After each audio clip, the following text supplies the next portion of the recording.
Welcome to This Week, a podcast that brings you conversation about Africa in the news, from pop culture to politics, from the comical to the serious, from across all corners of Africa. We bring you controversial news and themes with a fresh educational, informative, and diverse perspectives that challenge long-standing beliefs and ways of thinking and getting things done. My name is Jelili Adebiyi, otherwise known as Ghana. I'm your host for today's edition of This Week. Please do make sure to subscribe to the Leaders of Africa This Week in your favorite podcast app and on YouTube. We are also on Apple iTunes, Google Podcasts, and many more. Hello, guys. How are you doing today? We're good. How are you? I'm doing great. And Violet, you seem to be really, really happy. What is playing out? I'll let you know. That's amazing. That's good to know. Peter, you seem to be smiling, and that smile suggests that you possibly have a lot to discuss with our listeners today. So what is it that has been agitating your mind over the last 2 weeks? I don't know if I would say agitating my mind over the next 2 weeks, but I'll say this. I'm smiling for two reasons. Number one, we are officially in the festive season, right? The festive season begins that time where we're all kind of relaxing, waiting for the new year, thinking about what this next year is going to bring and so on and so forth. So I'm smiling because of that. In addition, the new year brings the Africa Cup of Nations, which has been talked about quite extensively. I know the coach of the Liverpool FC in the Premier League, Jurgen Klopp, has not been so happy because his top players are all playing in the African Cup of Nations, right? So he's missing two of his best and top players. That would be like Sadio Mane and, of course, the great Mo Salah as well. And so it's been on everyone's mind. For those of you who don't know, AFCON is going to be held in Cameroon this year. And in fact, the mascot is making its round throughout the country. The mascot is a lion who has a big star on his forehead, and he's going around the country. So people are celebrating. They're getting ready for it. And at this time, when we're preparing for AFCON and having the debates over the footballers going to the international break and all of this stuff going on, it always begs the question, when it comes to these tournaments, is who's included and who's not included, right? We have that in a lot of different cases, right? In South America, you have these different confederations, who's in the South American one, and then the greater sort of Latin American one, and the North American one. And then we have African Cup of Nations, which encompasses the African countries. But it gets you thinking, what are the African countries in this case? Who should be competing? And then the broader question is, who comprises Africa more broadly, right?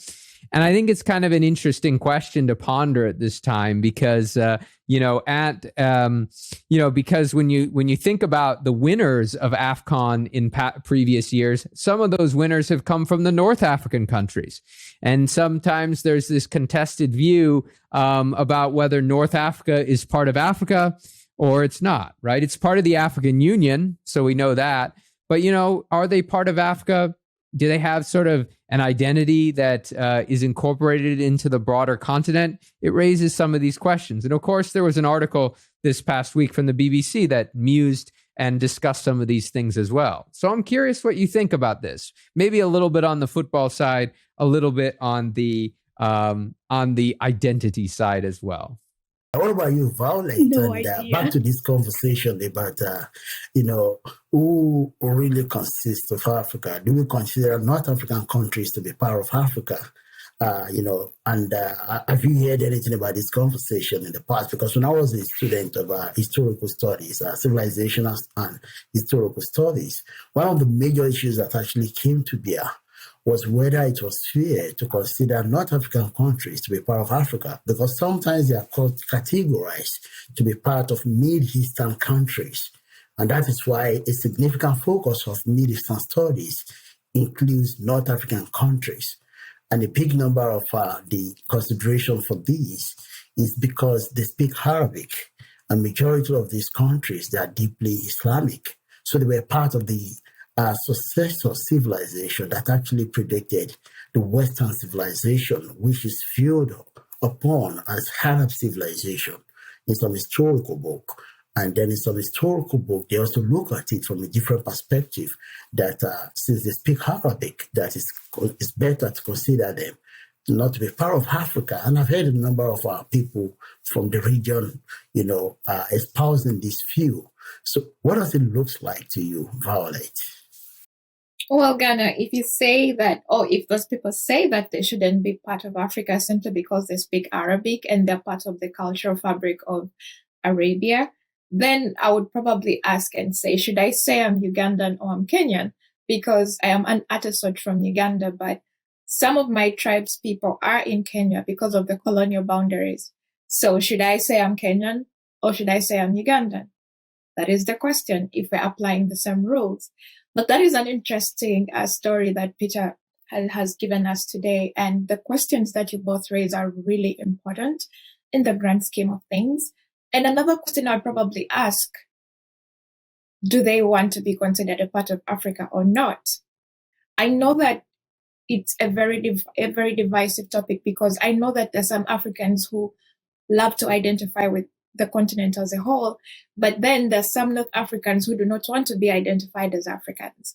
So at the end of the day, I do think that there's not one answer really. Just like I asked the question in the beginning that, am I Kenyan or am I Ugandan? Because when the colonial boundaries were drawn, my tribe was split in two. I have relatives in Kenya and then I happen to be in Uganda. So what am I? So I just think that at the end of the day, like Kwame Nkrumah said very famously that, I'm not African because I was born in Africa, but rather because Africa was born in me. So I think that it is definitely a very important part of our identity as Africans. But at the end of the day, after all these borders have been drawn and okay, it says you're designated as part of this continent, do you want to be a part of that continent? Are you proud to identify with it? But one thing I'll say is that the beauty about sports, particularly the African Cup of Nations, is that whenever it comes up, all those differences sort of like disappear for a while. Everybody's excited. Everybody's cheering for other teams. And at the end of the day, even when it's down to the finals and it's one country against the other, even if it's say Algeria and Morocco and they're all North African countries, Sub-Saharan Africans are going to be cheering loudly. You won't find anyone in Sub-Saharan Africa asleep saying, oh, if the North Africans playing in the finals, we're going to bed. Oh no, they will stay up and they will cheer and they will jubilate. So I think that at the end of the day, there's no one size fits all answer. But I think that to a greater extent, though, it depends on how we want to identify ourselves. And I don't think that North Africans should be separated from the rest of Africa simply because they speak Arabic. Because again, when you think about it, there's some Arabs who do not want to be identified with the North Africans. So where does that leave them? It's kind of like a limbo.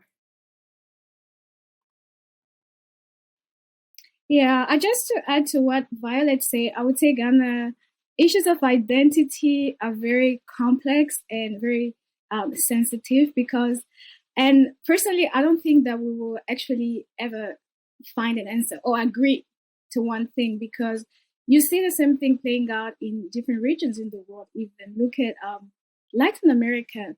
There are those who feel comfortable being called Latin American. There are those who feel comfortable being called Hispanic. So it's really tricky.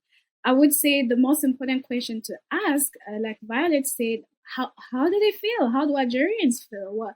How do they want to be referred to? What do they identify with in terms of continent or region? So it will be important to find out what they say, but also geographically, we can't separate Algeria from Africa. So there are, when it comes to geography, Algeria will always be a part of Africa. And then something happens, and then,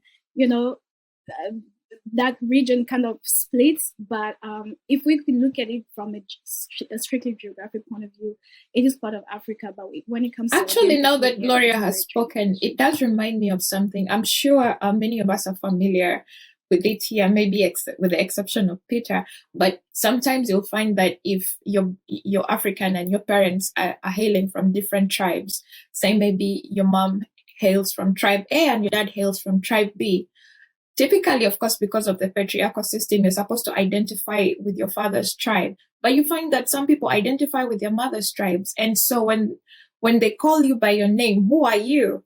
Are you Hausa, or are you Yoruba, or are you both? Or do you code switch when it's time for you to code switch, or when it's convenient for you? So like Gloria says, that these things are really complex, and Africa is a melting pot of cultural diversity. So I think at the end of the day, yes, like Gloria said, geographically we belong in Africa, but how do you want to identify? Peter, you may not know this, but many times when I'm talking to people about you and I'm describing you, I call you an African in a white skin, like seriously. And I kept saying you are more African than many of the Africans I know. So again, identity, because to me, Peter is more African than even myself. So, I mean, again, it's complex and yeah. I think that from my view, I think North Africa is part of Africa. But the truth is that they cannot deny their Arab identity. So it's also part of them. So it's up to them to choose where they side. But I think that at the end of the day, when it comes to when it comes to regional corporations and things like that, they are part of Africa. Like, for instance, the African Continental Free Trade Agreement, Egypt and some of the rest of the North African countries have signed to the agreement. Right? And also they are part of the African Union. And actually when Gaddafi was there, Gaddafi was also promoting the issue of Pan-Africanism, So they are aware of this. They are aware that they are part of Africa. But at the end of the day, they also have an Arab identity, which they cannot deny. So I think that it's up to people to decide who they are part. But from an outsider, if I see the African map, I'll see North Africa there. So I'll automatically see that they're part of Africa. So I just want to build on that point that Eva made, which is talking about different definitions of Africa. And I think for me, the key thing is for any identity, it has to be built on a principle, some sort of principle, right? So it could be a geographical principle, like we're all in a geographical region separated by rivers or separated by two seas, Indian Ocean, Atlantic Ocean. It could be something like that, right? That's just a geographic definition. It could be based on language. That could be something. It could be based on principles of ways of doing things, right? Common ideas. And the one concern I always have with these identity debates is that people aren't always open and straightforward with the exact principle that they're using to define that identity, right? It's very nebulous, right? And when I think about Kwame Nkrumah's quote that you mentioned, Violet, I've always been very confused by what that meant deep down when I think about it. Africa is born in me. Okay, what about Africa is born in me, right? Would I say that, somebody who was born in North America, with parents lineages that go to Poland and Italy, would say, okay, now I'm in North America. North America is born in me. I don't know what that would mean. I don't know what that substantively means. What is the principle there?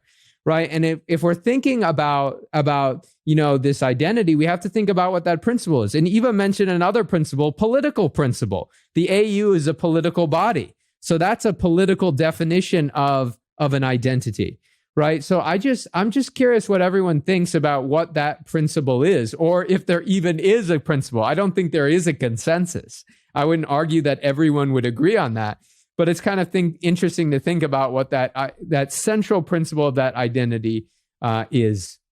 Well, here's what I would say for the part about Africa being born in someone, or this is what it means to me. Like you said, not everybody can agree on that, but this is what it means to me. So, for example, I've seen people who have left, say, the United States, Europe, and elsewhere, and gone and lived in Africa and identify as Africans, even though they have different skin color or different heritage. You visit a place and then you fall in love with the place, and then the culture and the food and the zeitgeist of the place just gets imbibed within your soul until you just identify with it and it just becomes home. I have somebody who was born in Germany and they moved to Uganda when I was a child, their family friend, and they've lived in Uganda for the last over 30 years. But when he came to Uganda, he couldn't speak English and he had a purely German accent. As we speak today, if he spoke to you on the phone and you didn't see him, he sounds like a northern Ugandan because everything about him has changed, including his accent, everything. So that is someone I would probably say Uganda was born in him or Africa was born in him. Something like I think that is really interesting. And Peter raised some very interesting question. And one of the responses to this is that when you look at folks from North Africa, you have to situate this crisis within the historical context of civilizational crisis that rocked the Islamic Empire. If you may recall, a big number of countries in North Africa that were part of the Islamic civilization, that ruled across Spain, some part of Europe, Sicilia in Europe, and that was once headquartered at Baghdad and at various times in Saudi Arabia. So they were part of that axis. And when the leadership of Islamic Caliphate in Turkey was collapsing, there emerged the concept of Arab nationalism. So a significant proportion of the North African countries were part of this concept called Arab nationalism because they identify with the leadership of the Caliphate. And because that was the superpower, quote and unquote, of the then moment. And so there was that crisis. And the other crisis where the other area where they have crisis, defining their identity in relation to nationalism, is that a significant proportion of these countries are Muslim-dominated countries. However, in Islam, identity is never defined based on language. Neither is identity defined based on geography. So they also have a crisis there defining themselves as Arab, rather than defining themselves as belonging to human race, which is the identity they are meant to uphold. And you also see them defining themselves as Africa, because that is where they are really embraced. Some of the Arab, they have issues embracing them, but because they want to benefit by belonging to the Arabs, and they also want to benefit by belonging to Africa. That is why I believe that they have this relationship of convenience, delineation of identity based on convenience. You want to get something from here, you also want to get something from there. So I think that's the problem that is playing out with the folks from North African countries. It's more of trying to benefit on both sides. And I think it seems to be working for them when you look at it from a more critical perspective.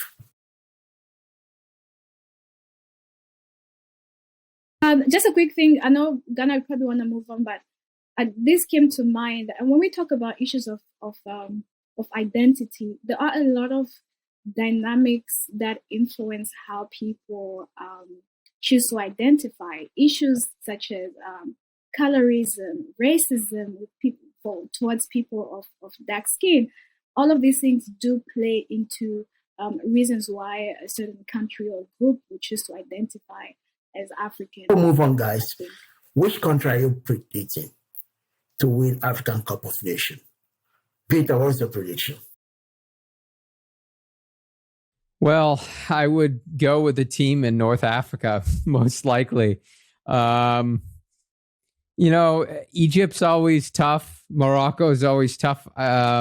So, I don't know if Morocco's in the Cup of Nations this year because they had the postponement and all those issues that happened last time around. I will go with, let's go with Egypt. Okay, Eva, what about you? I think I'll go with Algeria. Awesome. Gloria, what about you?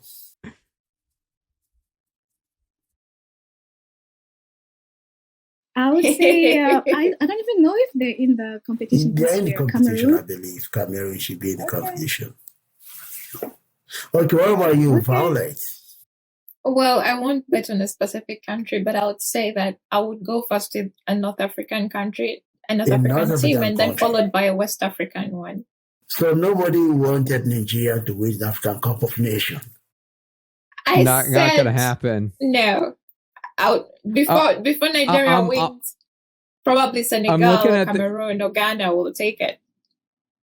I'm looking at the rankings. I think this is accurate, but I'm looking at the FIFA rankings.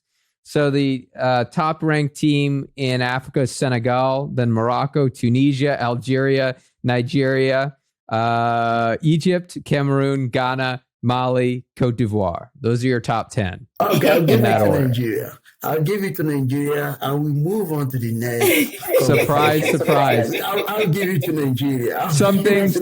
A year has ended, but some things don't change. Okay, let's wait and see. I'll give it to Nigeria. And from here, Violet, to move to you. What has been on your mind? Well, something rather scandalous, and that's why I was smiling at the beginning of the show when you asked me why I was smiling so much. I do have a rather scandalous story, and very interesting.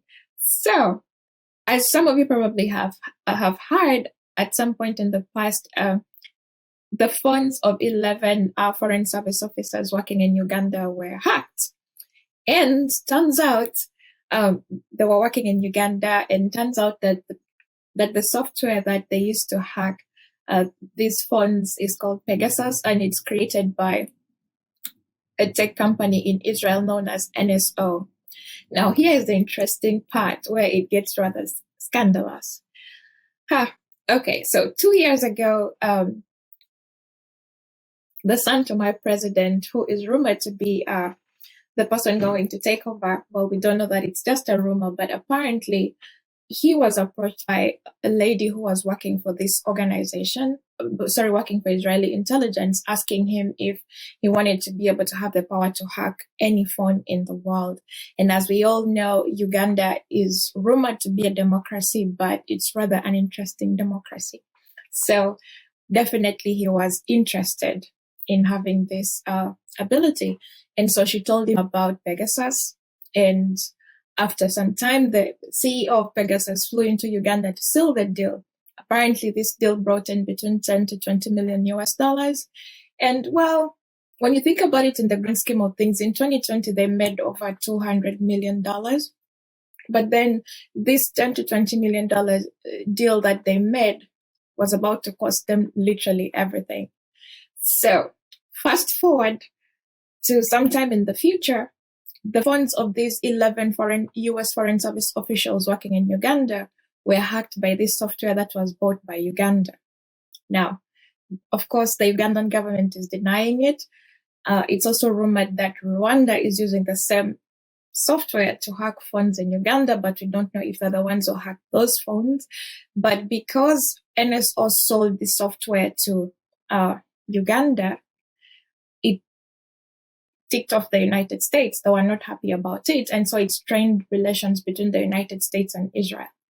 And now, if you think about it in the grand scheme of things, this $10 to $20 million deal, which was a very tiny fraction of what this company typically makes, ended up straining the relationship between these two very close allies and led to almost the downfall of the company, because now they have been banned from buying any of the materials that they use from US producers. And they've been working with companies like Dell, Intel, and others.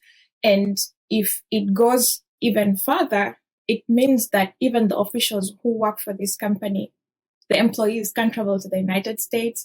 And the company has been blacklisted by Apple and all their partners. And so, I mean, it's quite interesting, although what I find even more interesting is the fact that, one, it was okay when they were selling this software to, their Middle Eastern Arab dictators who were using it.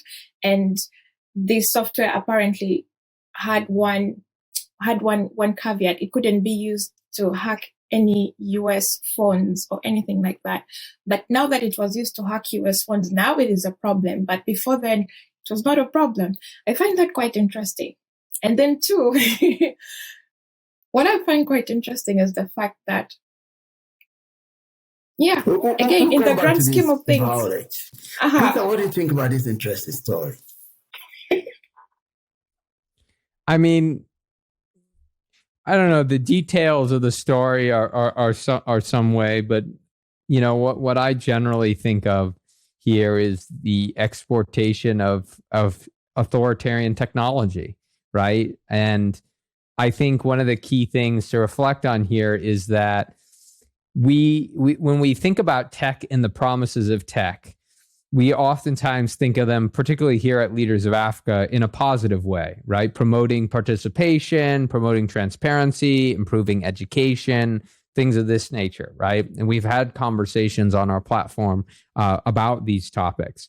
But we also see the spread of tech for authoritarian purposes, right? And spread from various different countries and agents around the world. And I think we see this oftentimes from China and Russia. Those are two of the big exporters of these type of technologies that can hack phones, that can surveil populace and alike. But we also, in this case, which is quite interesting, have a more democratic country, that is Israel here, that is also providing the space for companies that do similar work in the espionage space, as well as in the broader scheme of things, the surveillance space, right? And are doing business with authoritarian regimes. So I think this should be viewed in that broader lens, right? That us in the tech space, or us reflecting on tech, need to be vigilant about how technology is being used.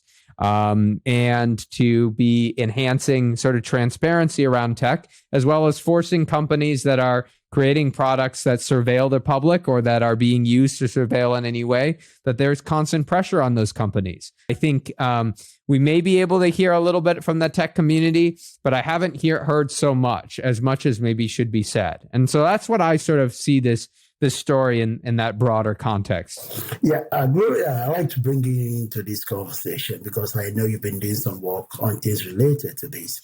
Do you necessarily agree with Peter that some of these highly democratic countries are not aware of some of this technology? Is it because it's generating negative attention in the media that is making them to say, no, we are fast to this? What is your take generally on this issue? And what do you think we need to do differently in order to foster such a thing from reoccurring in the future? Yeah, well, Israel is a leader in the cyberspace, as the story broke out. NSO Group is only one of the Israeli-based tech companies that are producing these surveillance tools.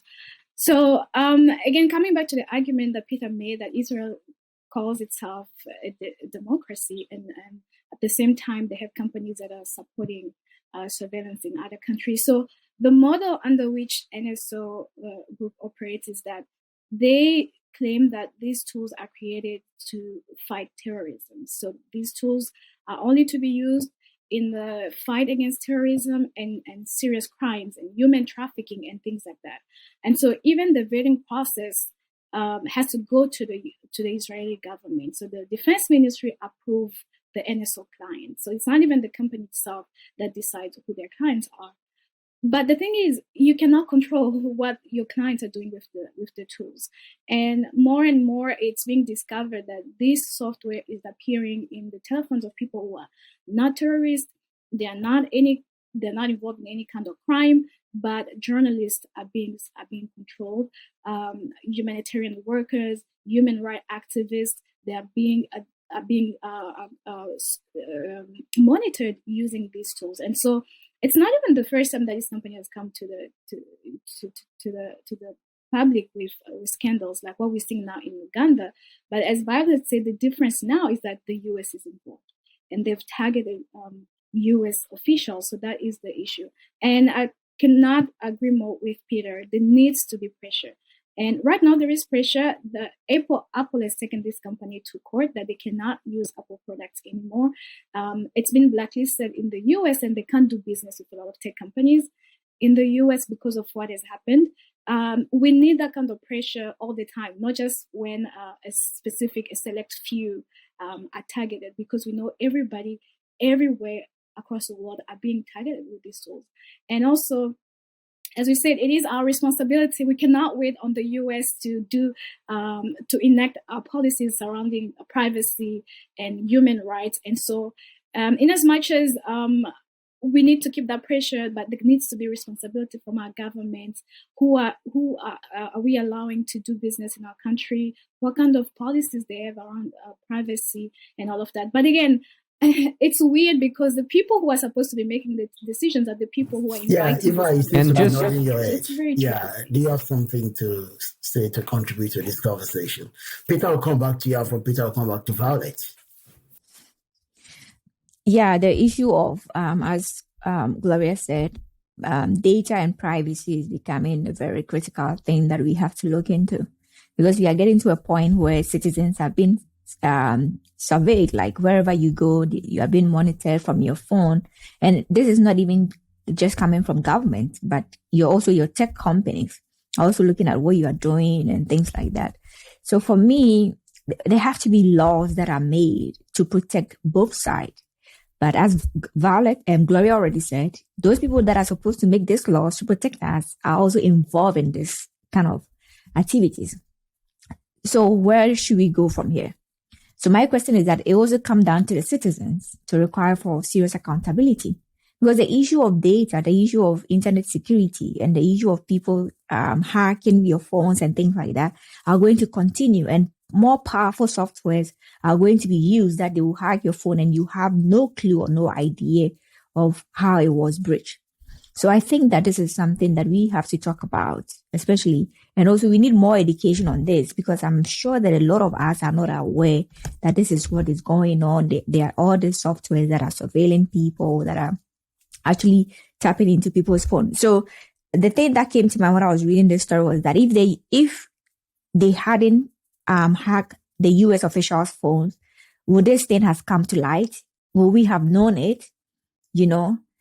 But because it's US official, that is why we are seeing this. That is why the story is coming out. So imagine the number of people that their phones have been hacked who are not US diplomats or US officials.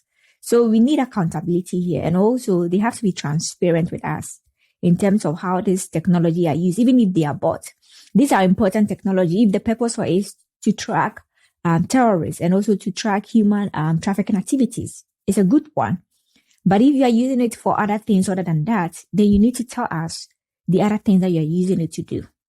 So I think we have to ask more questions, and also we have to seek more accountability and transparency about issues like this moving forward. So Peter, back to this issue of accountability, even government of the United States has been accused of using similar technology, to track the activities of their citizens. And same has been said of Israel. And you've been calling to this issue of accountability. So who's going to hold who accountable? The citizens or who? That's one question I want you to reflect on while you share your other thought on this issue.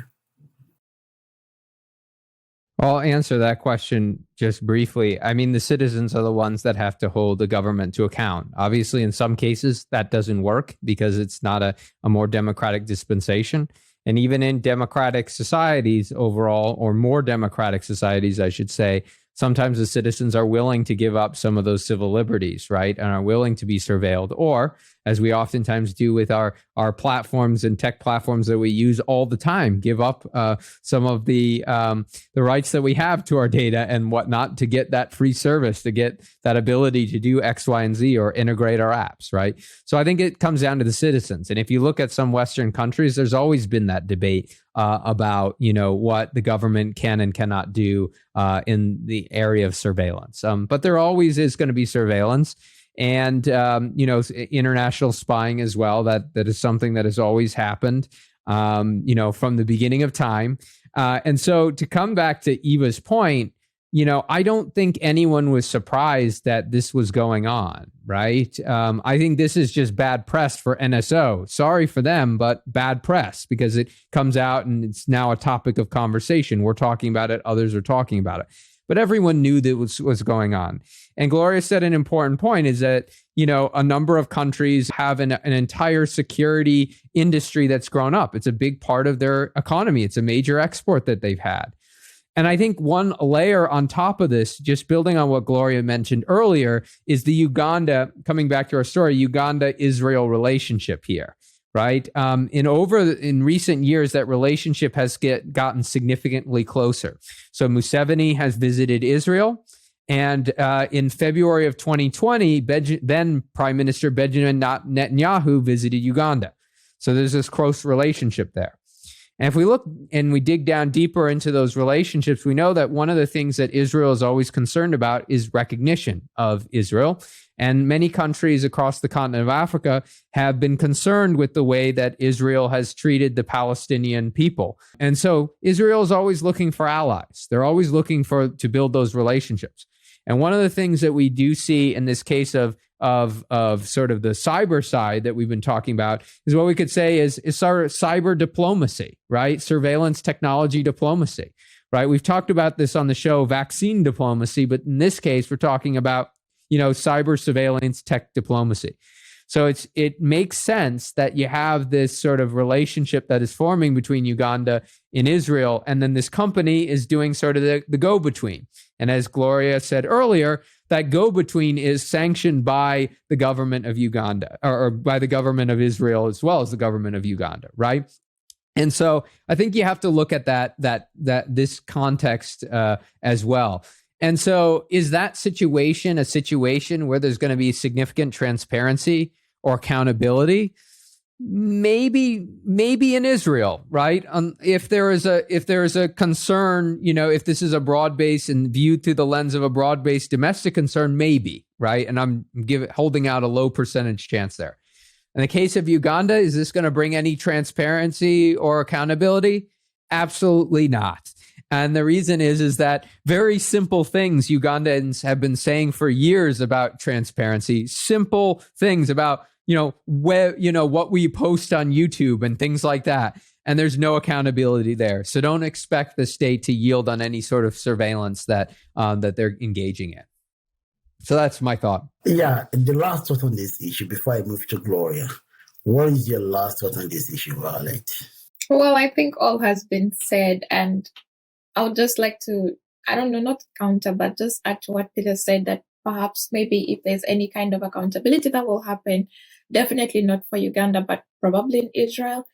I'd like to say that even when it happens in Israel, it's not because they want to really be transparent, but because they're facing pressure from the United States.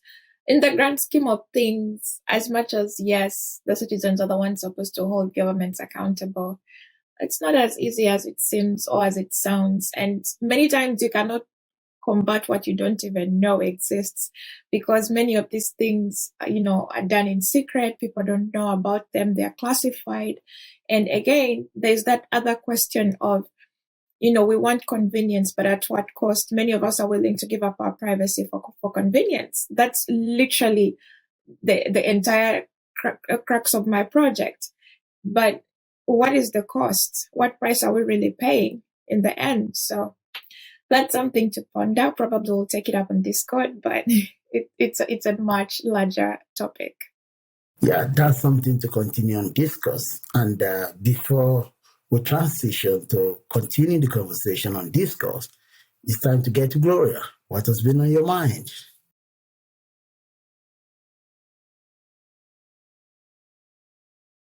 Yes, Ghana. Mine is a bit of an interesting story, and a little bit funny to a certain degree. So there is a female soldier in Nigeria who has been arrested and detained for accepting a marriage proposal. So this story surfaced sometime starting last week on social media, where the video of the proposal was filmed, and it started traveling all across social media platforms. And then after that, the soldier was arrested. And the reason why she was arrested, it was that she breached the military's code of conduct by indulging in romance while in uniform. And so what I get from this story is not the fact that she accepted the marriage proposal per se, but the fact that it was done so publicly and that it was also shared on social media widely. And just to give a bit of context to this story, so this particular event took place in a camp in Western Nigeria, in Western Kwara region, where Nigeria has this year-long program for youth to be trained by the military after school or at some point during your higher education journey. And so at this camp, there is a group of youth corps. These are the young people who are being trained by the military. And there's also the military present in that specific camp giving training. So this lady was supposed to be one of the trainers. And so there's first that power imbalance issue, that she was the trainer engaging in romance with a trainee. And the second thing was that it took place in public, not just in a public space in the camp, but it also took it to social media. And so again, the question comes up is that why was the lady only detained? Why is the punishment reserved for the lady and not the young man? And so that's what a lot of human rights activists are discussing right now. Well, if there was a violation of the conduct, then the two should be disciplined equally, but that's not. Yeah, it's a very interesting story. Yeah, that's what they call the National Youth Service Corps. I went through it myself, and it's compulsory for Nigerians that have gone through the university education, either within the country or outside of the country, and that have completed their first degree before attaining the age of 40. And I was able to go through the training myself, and just like you mentioned, the officers, the trainers, it's a 2-week camp. The trainers and there's that power relationship. But interestingly, they go around romancing with the trainees themselves, the male officer. You know, it's something that we all know about, and somebody like me got into trouble when I was trying to call one of the officers to order that it wasn't meant to do that. And the officer started picking on me in trainees that I wasn't going to follow procedures, So I was kind of surprised myself, but I want to know what Eva thinks about this story. When I read about it, I laughed because for me, it just doesn't make sense. As Gloria said, 2 people got involved, 2 of them should be accountable. And also, what is wrong with her being proposed to? I mean, in a camp, they are in love, let them do what they have to do. This is not the first time we heard of stories of military guys or someone in military uniform proposing to another person. It's happened in a lot of places. So I just probably do not know the laws in Nigeria about not doing such things in the military uniform. And if there are such laws there, was it communicated well? I'm sure probably was communicated, but she was carried away by the moment. Imagine you've been dating someone and you go to a place and all of a sudden the person is on their knee, and this is someone that you really, really want to live with for the rest of your life. You'll be carried away by the emotions and things like that. So I just feel like she has a right to accept the proposal, right? Because let's just say that she was just being carried away by the emotion. And also the big surprise that she's getting engaged and going to get married. So it's good news. So instead of disciplining her, I just feel like they don't have to. And if there are such laws like that, then I just feel like this law is harsh and it needs to be reversed. Well, do you seem to agree with Eva that the laws of paramilitary guiding the affairs of the camp should be sacrificed on the altar of emotional relationship between a trainee and a trainer in a paramilitary camp? What is the take on this, Violet? Well, I think that we cannot do that, because if those laws were put there, they were put there for a reason, and with very good reason. Definitely, when you think about it in professional terms, there's some ethical lines that may have been breached because she was his supervisor or superior. And maybe if they were out of the camp, maybe it wouldn't matter so much. However, the only big problem that I have, that both Gloria and Eva have mentioned, is why is it only the woman that's being punished? I have a very big problem with this. And secondly, if we're really being honest, we know that a lot of servicemen have committed very atrocious acts in uniform, but because they are men, everyone is like, hey, he's a man, men are like that. Yeah, and he's a soldier, he's carrying a gun. Yeah, and then it just passes like that. And I'm like, why? Why now that it's a woman? I mean, it's the double standards for me. If you're going to hold people accountable, hold them equally accountable. But if you're going to selectively apply the law, then throw it out. It's useless at that point. So for me, it's the hypocrisy for me. If they were doing the same thing with the men, I would say, fine. Ghana, you just said that during your own training, these things were happening. And when you tried to step in, it was you who was being punished. I'm quite sure that if it was a female service officer, she would have been punished. But because there were men, it went on just like that. I too went through some kind of military training in Uganda, and our trainers were doing such things to the girls, and nobody ever spoke about it. Everyone turned a blind eye. But why? But when it's a woman, then everybody is interested. So for me, it's the hypocrisy, both with the laws and the selective application, and then also just the general public, because like I have always said, that it's from the fabric of the general society that we get our policymakers, we get our professionals, we get all these people. So it's a systemic problem. So there just needs to be another rethink throughout all levels of society about why we are doing these things the way we are doing them. So has anyone Googled military active duty marriage proposal? If you do that, you will find tons of photos of people proposing while in uniform and getting married in uniform from militaries around the world. I've just done it. You can see there are tons of pictures. You even have people on a Navy ship as they're like about to come to purport for it saying, will you marry me? And it's like all the guys, holding up the sign, right?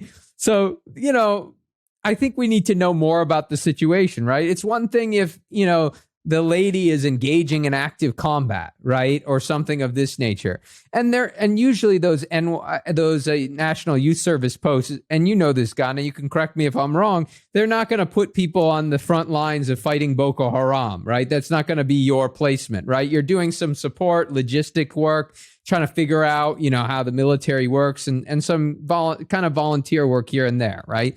So, I think a little bit more needs to be known.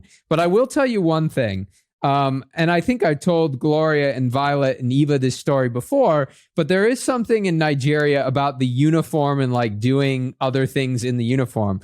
I was outside Buhari's 2015 inauguration, and I was taking a wide shot of the inauguration outside of the venue. And there happened to be some police officers who I didn't see because they were way in the distance, and they were urinating. They were urinating while in office. Now, they saw that I was taking a picture way off in the distance, and they came and they confronted me and the people I was with.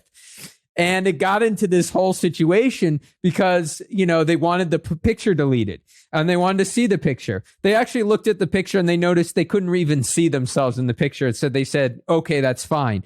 But I was thinking about why that was the case. And I was talking to my friends who are, the ones that were, that were there I was with. And they were basically saying they could get in trouble if something that they were doing, such as urinating on the side of the road in uniform, could get them fired from their job, right? So it had nothing to do with me. It had to do with the consequences of it. But there's an irony here as well, because as much as there's this thing about we need to be disciplined, there's this common joke in Nigerian society, maybe not so much with the military, but certainly with the police, about how they're not that organized, that they're running around chasing the wrong person, making mistakes. We've all seen the Nollywood movies where they look so confused. That's not the military. I want to distinguish the fact that the military is often not depicted that way. But it's this whole thing, the people in uniform not doing what they need to do. So I think this is sort of an overcorrection for this perception of what it's like to be in uniform. And I think it may be an overcorrection given the fact, coming back to my first point, is that we have tons of military people, proposing to people at the ends of the tours of duty or when they're not on on the front lines of war. It happens, right? It happens. Yeah, I'm sure this is happening for the first time in the history of National Youth Service Corps in Nigeria, because the environment from the military president's perspective is significantly male-dominated. And many times the female military personnel that are part of the camping process, they behave as strong men. They usually don't behave as women. They downplay the emotional part of the activities. And late in the night, when folks are meant to be sleeping, you see trainees that are ladies graduate from the university seeking to befriend the military personnel, seeking to establish relationship with them. So when people are meant to be sleeping in the night in preparation for the paramilitary activity, the following morning, the ladies will be enjoying themselves with the military guys, breaking the rules and everything. And people like us will speak out and say, hey, you guys shouldn't be breaking the rule for whatever reason. This is what I know about National Youth Service Corps in the country. So our story is a unique story, and we'll possibly see what will come out of this. As we hope that she's going to be relieved of her, punishment and appropriate apology sent to her by the paramilitary hierarchies at the National Youth Service Corps in Nigeria. We hope for her the very best, and we also hope for the young man the very best. Because we've not heard anything about the young man, but I'm sure something must have been happening to him. So I'm more interested about the unreported consequences that have been meted out to this young man.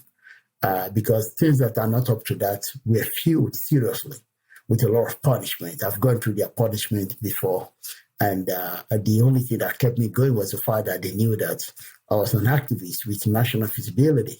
So there was little they could do to get me out of the camp. But many times they do send people out of the camp and you have to come back and do it all over again.